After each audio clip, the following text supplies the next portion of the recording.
సామర్థ్యం లేని డైరీ ఏదైతే ఉన్నాయో వాళ్ళకి ఈ ఆర్డర్స్ ఇవ్వటం, సుమారు 60 లక్షల కిలోలు వాళ్ళ దగ్గర నుంచి కొనటం, సుమారు 250 కోట్ల రూపాయల విలువైనటువంటి ఈ నెయ్యిని కొన్నారు.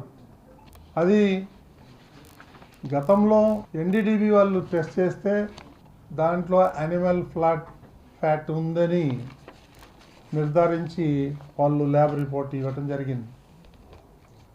ఆ రిపోర్ట్ బేసిస్ చేసుకొని ముఖ్యమంత్రి కానీ, ఉప ముఖ్యమంత్రి కానీ, కొంతమంది సాధువులు కానీ వాళ్ళందరూ కూడా దీని మీద స్పందించటం జరిగింది.